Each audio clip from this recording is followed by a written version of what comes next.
Kumar कंसन classes से मैं राजेश शर्मा आप सभी विद्यार्थियों का स्वागत करता हूँ। धड़ाधड़ हिंदी के दौरान आज हम देखते हैं पानी के पर्यायवाची। आइए जानते हैं पानी के पर्यायवाची। तो हमें पहले लिखना होगा आज शनिवार में पानी का पदक जीतो। इस तरीके से हम पानी के पर्याय जानने में बहुत आसानी महसूस करेंगे। आ से बनता है आब, जैसे बनता है जल, से बनता है सलिल, नी से बनता है नीर, और दोस्तों वा से बनता है वारी, मे से बनता है मेघ पुष्पो। पानी का पानी हो ही गया।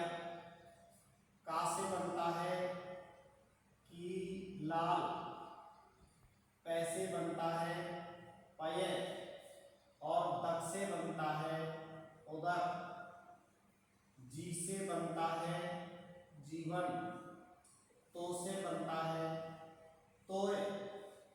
एक रह गया, उसे पढ़िए आप अंबुज। अंबुज जल को कहते हैं। अब यहां पर एक सलिल शब्द आया है, तो देखिए सलिल और ये आता है सैलील। बेटा सलिल का मतलब होता है जल और सैलील का मतलब होता है क्रीड़ा। ये शब्द युग्म बन जाता है, सलिल मानी जल और सैलील मानी क्रीड़ा। जबकि यहाँ पर ये जो शब्द आता है नीर, नीर का मतलब होता है जल, और ये जो नीड़ आता है, नीड़ का मतलब होता है घोंसला, जिसको पक्षी बनाते हैं। अब यहाँ पर कीलाल आ गया है, तो ये जो कीलाल होता है, इस कीलाल का अर्थ रक्त होता है और कीलाल का अर्थ जल होता है। यहां हम पढ़ेंगे सेनापति का, सेनापति का कीलाल उबल रहा था, उबल रहा था। ये एक वाक्य है, सेनापति का कीलाल उबल रहा था। यहाँ पर जो ये कीलाल आया है, इस कीलाल का क्या अर्थ होना चाहिए? तो बेटा कीलाल का क्या अर्थ होता है? रक्त।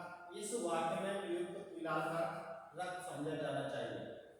यहाँ जल आया है, यहाँ हमको पढ़ना है कीलाल 100 डिग्री सेल्सियस पर उबल रहा था। 100 डिग्री तापमान पर उबल रहा था। अब यहाँ जो ये कीलाल आया है, इस कीलाल का अर्थ हमें जल समझना चाहिए। जबकि यहाँ पर हम पय को देखते हैं कि जो ये पय शब्द होता है, इस पय के 4 मायने होते हैं। पय मानी होता है जल, पय मानी होता है अमृत,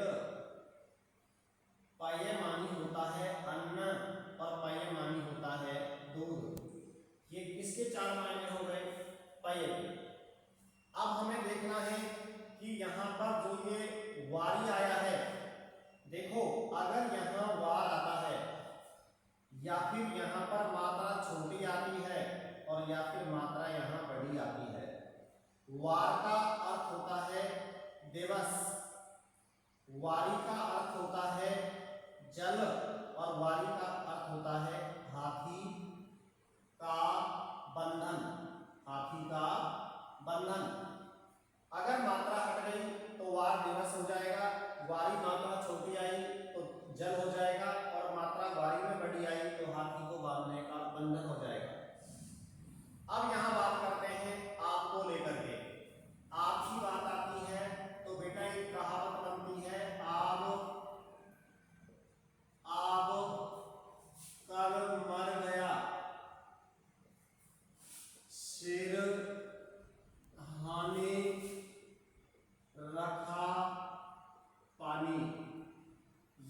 कहावत है और इस कहावत में यह दर्शाया गया है कि आब कर मर गया, सिरहा ने रखा पानी। एक व्यक्ति है वह आग जानता है और एक व्यक्ति है वह पानी जानता है। जो आग जानता है वह पानी नहीं जानता और जो पानी जानता है वह आग नहीं जानता। तो यहाँ पर भाषा का सही व्यक्तिकरण नहीं होना, ये इसका अर्थ हो जाएगा नहीं होना, यानी कि भाषा का सही व्यक्तिकरण नहीं हो पाया, इसलिए यहाँ पर इसे कहा गया आब कर मर गया, सिरहा ने रखा पानी। और इसी के साथ अब हम यहाँ पर कुछ मुहावरे पढ़ते हैं और उन मुहावरों में जैसे पानी होना एक मुहावरा है। पानी होना मुहावरे का सही अर्थ है। तो इसका एक उदाहरण चलता है, राजेश रेलगाड़ी में बिना टिकट यात्रा करते पकड़े जाने पर पानी हो गया, मुहावरे का सही अर्थ है।